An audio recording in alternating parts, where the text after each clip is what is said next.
다성하님께 성도 여러분 안녕하세요. 8월 25일 화요일입니다. 다같이 새 찬송가 463장 신자되기 원합니다. 함께 찬송하시겠습니다.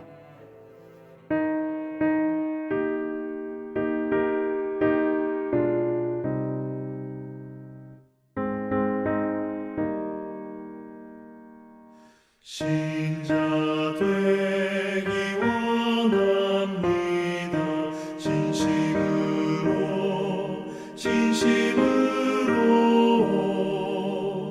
신자 되기 원합니다. 진심으로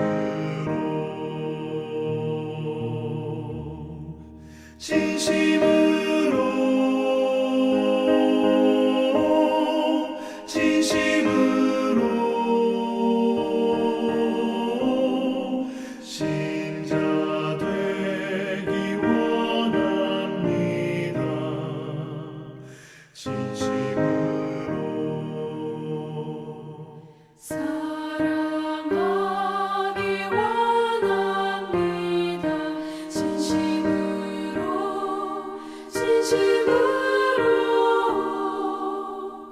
사랑하기 원합니다.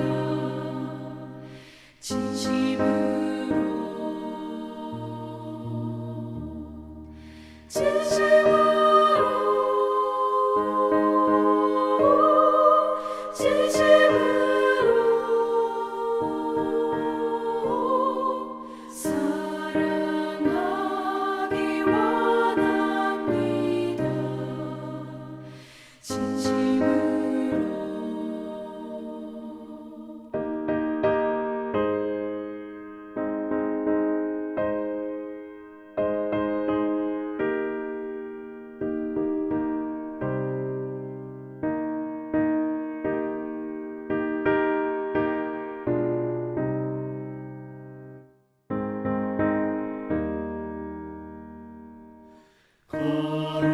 거룩하기 원합니다.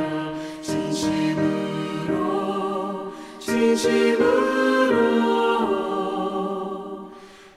거룩하기 원합니다. 진심으로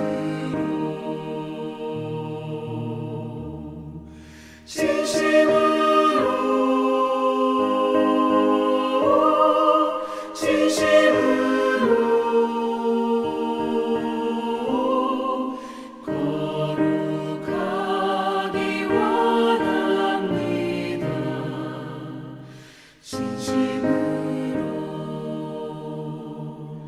예수 닮기 원합니다. 진심으로 예수 닮기 원합니다.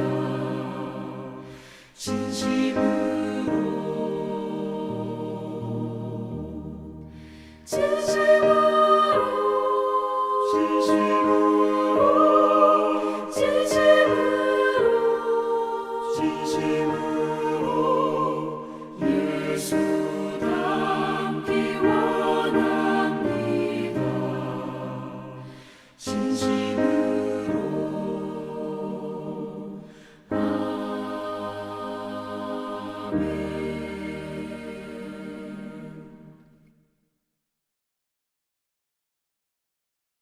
이 아침에 함께 나눌 말씀은 로마서 14장 1절에서 6절입니다. 제가 읽겠습니다. 믿음이 연약한 자를 너희가 받되 그의 의견을 비판하지 말라. 어떤 사람은 모든 것을 먹을 만한 믿음이 있고 믿음이 연약한 자는 채소만 먹느니라. 먹는 자는 먹지 않는 자를 업신여기지 말고 먹지 않는 자는 먹는 자를 비판하지 말라. 이는 하나님이 그를 받으셨습니다. 남의 하인을 비판하는 너는 누구냐? 그가 서 있는 것이나 넘어지는 것이 자기 주인에게 있음에 그가 세움을 받으리니 이는 그를 세우시는 권능이 주께 있습니다. 어떤 사람은 이날을 전날보다 낮게 여기고 어떤 사람은 모든 날을 같게 여기나니 각각 자기 마음으로 확정할지니라. 나를 중히 여기는 자도 주를 위하여 중히 여기고 먹는 자도 주를 위하여 먹으니 이는 하나님께 감사함이요 먹지 않는 자도 주를 위하여 먹지 아니하며 하나님께 감사하느니라. 아멘. 순댓국은 저에게 추억의 음식 중 하나입니다. 제가 초등학교 4학년 때 몸이 아파 학교를 못 간 적이 있습니다. 그래서 아침을 금식하고 병원에서 여러 가지 검사를 받았습니다. 그리고 점심쯤 병원을 나와 전통 시장에 있는 한 식당에서 처음으로 어머니와 순댓국을 먹었습니다. 그때 그 맛을 잊을 수 없습니다. 그 이후로 순댓국은 제가 제일 좋아하는 음식 가운데 하나가 되었습니다. 그런데 중학생 때 외삼촌께서 목회하시는 교회에 출석하게 되었습니다. 그런데 어느 날 외삼촌께서 피가 들어간 음식을 먹으면 안 된다고 말씀하셨습니다. 그 말씀에 어머니는 더 이상 이제 순댓국을 사주지 않으셨습니다. 그때 저는 처음으로 순대에 피가 들어간다는 사실을 알게 되었습니다. 조금 과장하면 청천벽력과도 같은 소리였습니다. 순댓국이 먹고 싶을 때가 많았습니다. 하지만 저희 가족은 더 이상 순댓국을 먹지 않았습니다. 그런데 제가 신학을 공부하며 생각이 조금씩 바뀌기 시작했습니다. 순댓국을 먹고 안 먹고의 문제는 그리스도인인 우리에게 그리 중요한 문제가 아니라고 생각했습니다. 그래서 어느 날 온 가족에게 우리가 순댓국을 먹을 수 있다고, 더 이상 피가 들어간 음식을 먹고 안 먹고의 문제는 중요한 문제가 아니라고 말씀드렸습니다. 성도 여러분, 그 이후로 저희 가족은 과연 순댓국을 다시 먹게 되었을까요? 아닙니다. 도리어 저희 어머니는 저를 보시며 크게 걱정하셨습니다. 신학교를 보냈는데 오히려 하나님의 말씀에 순종하지 않는다고 걱정하셨습니다. 물론 저는 아시다시피 지금 순댓국을 아주 잘 먹습니다. 하지만 지금도 굳이 부모님께는 제가 순댓국을 즐겨 먹는다고 말씀드리지 않습니다.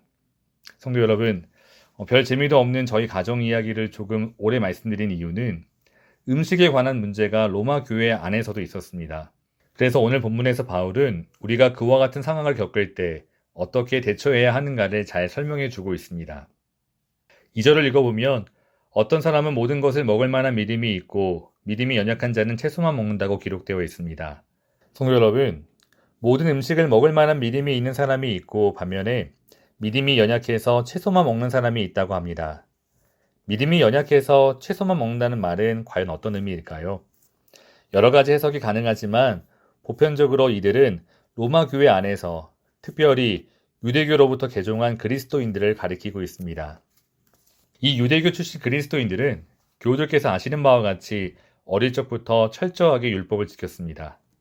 율법에는 정결한 음식과 그렇지 않은 음식이 명확하게 구분되어 있습니다. 고기의 경우에는 도축하는 방식 또한 아주 중요했습니다. 하지만 시장에서 파는 고기는 대부분 이를 확인할 수가 없었습니다. 심지어 시중에는 우상에게 제물로 바쳐졌던 고기도 유통되었습니다. 그래서 율법을 지키는 가장 안전한 방법은 전혀 고기를 먹지 않고 채소만 먹는 것이었습니다. 이러한 유대인들은 예수님을 영접하고 그리스도인이 된 이후에도 삶의 태도를 바꾸기 어려웠습니다. 우리의 관점에선 쉽게 이해할 수가 없습니다. 하지만 사도행전 10장을 보면 베드로가 기도하는 가운데 환상을 보는 장면이 나옵니다. 하늘이 열리고 한 그릇이 내려오는데 그 안에는 각종 부정한 짐승이 가득했습니다. 그리고 하늘에서 일어나 잡아먹으라는 음성이 들립니다.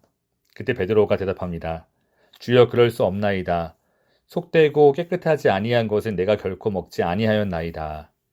성도 여러분, 이때 이미 베드로는 위대한 사도로서 담대하게 복음을 증거하고 있었습니다. 그 베드로에게도 음식의 문제는 결코 쉬운 문제가 아니었습니다. 단지 음식의 문제만이 아닙니다. 유대인 그리스도인들에게는 안식일과 같은 날과 각종 절기 또한 아주 중요했습니다. 5절을 보면 어떤 사람은 이날을 전날보다 낮게 여긴다고 기록되어 있습니다. 성도 여러분, 유대인들은 일평생 안식일을 지켰습니다. 그리고 각종 유대인의 절기를 지켰습니다. 예수님을 영접하고 난 이후에도 그들에게는 뿌리 깊은 전통이 남아있을 수밖에 없습니다. 하지만 이방인 가운데 예수님을 영접하고 그리스도인이 된 사람들에게는 전혀 이해할 수 없는 부분입니다. 왜 그렇게 음식과 절기의 문제에 얽매이는지, 사건마다 시시비비를 따지는지 이해할 수 없습니다. 더 나아가 이방인 그리스도인들은 아직도 음식의 문제와 절기의 문제에 얽매여 있는 유대인 그리스도인들을 보며 그들을 비난하기 시작합니다. 여전히 복음의 본질을 깨닫지 못했을 뿐만 아니라 그리스도 안에서 참된 자유를 누리지 못한다고 비난합니다. 로마 교회 안에 있던 모습들이었습니다. 사랑하는 성도 여러분, 로마 교회의 모습과 오늘 우리의 모습이 크게 다르지 않습니다. 우리도 서로 의견이 충돌하고 대립할 때가 참 많습니다. 서로의 생각과 가치관이 참 다릅니다.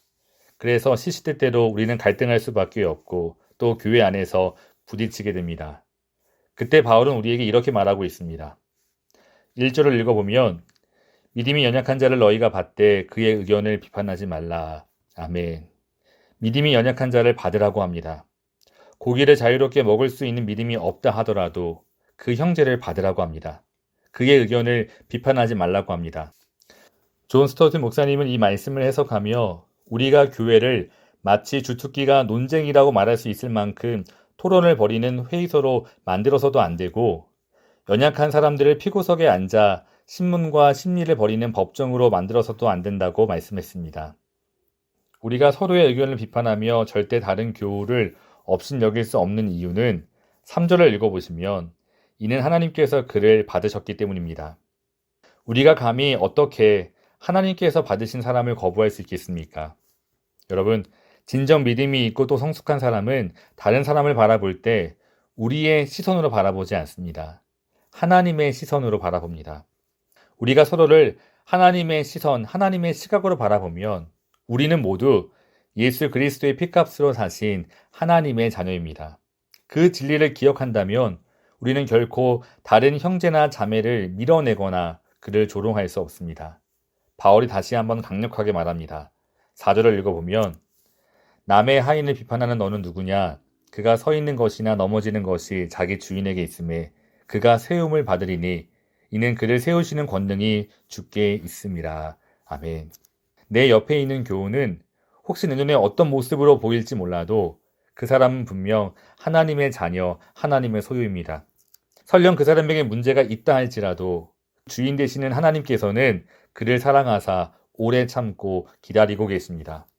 그러므로 우리 나성안인교회 모든 교우들은 서로를 하나님의 시각으로 바라보고 하나님의 사랑으로 사랑할 수 있기를 주님의 이름으로 축원합니다.